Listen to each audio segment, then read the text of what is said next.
Yamini కావ్యకి call చేసి ఇలా అంటూ ఉంటుంది.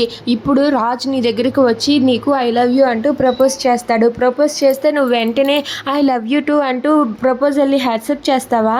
అలా చేయకూడదు. ఎందుకంటే ఇప్పుడు నువ్వు నా గుప్పెట్లో ఉన్నావు. నువ్వు యాక్సెప్ట్ చేయకున్నా నువ్వు నీ ప్రేమ నాకు ఇష్టం లేదు అని రిజెక్ట్ చేసేయి అని చెప్పి అంటుంది. అది వినగానే కావ్య అయితే ఏంటే నువ్వు చెప్పేది నేను వినడం, నేను అసలు వినను కాక వినను, అయినా నీ మాట నేను వింటానని నువ్వెలా అనుకున్నావంటూ కళావతి యామినితో అంటుంది. అది వినగానే యామిని ఇలా అంటూ ఉంటుంది.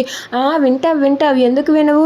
ఎందుకంటే మీ అందరి దృష్టిలో స్వప్న హాస్పిటల్కి వెళ్ళింది, కానీ స్వప్న హాస్పిటల్కి వెళ్ళలేదు, కిడ్నాప్ చేయించాను, స్వప్నని ఇప్పుడు రౌడీలు తరుముతున్నారు అని చెప్పి అంటూ ఉంటుంది. అది వినగానే కావ్య ఒక్కసారిగా షాక్ అయిపోతుంది. ఇక యామిని ఆ మాట అనేసరికి కావ్య అయితే నిజంగేనా అని చెప్పి అంటే, వస్తే వెర్రిదాన హాస్పిటల్లో ఉంటే ఎవరికైనా ఫోన్ చేయదా?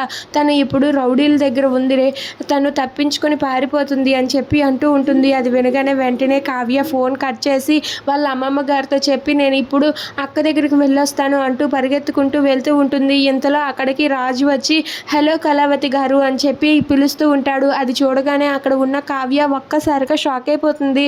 ఇక అక్కడ ఉన్న బామ్మ ఇలా అంటూ ఉంటుంది.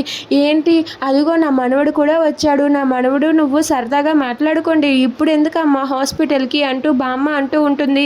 ఇక అక్కడ ఉన్న రాజు అయితే కళావతి గారు ఏం చేస్తున్నారు అని చెప్పి పలకరిస్తూ ఉంటాడు. దాంతో అక్కడ ఉన్న కావ్య అయితే అయ్యో ఇప్పుడు ఏంటి అక్క కిడ్నాప్ అయిందన్న విషయం వీళ్ళకి ఎలా చెప్పాలి, నేను ఇప్పుడు ఎలాగైనా వెళ్ళి అక్కని కాపాడాలి అని చెప్పి కావ్య అనుకుంటూ ఉంటుంది. ఇక అక్కడ ఉన్న స్వప్ననైతే రౌడీలు అయితే తరుముతూ ఉంటారు. ఆ తరుముతూ ఉంటే స్వప్న భయపడుతూ పరిగెడుతూ తన బిడ్డని ఎత్తుకొని పరిగెడుతూ ఉంటుంది. ఇక కావ్య వాళ్ళ అక్కని కాపాడగలదా? If you like this video please like, share and subscribe.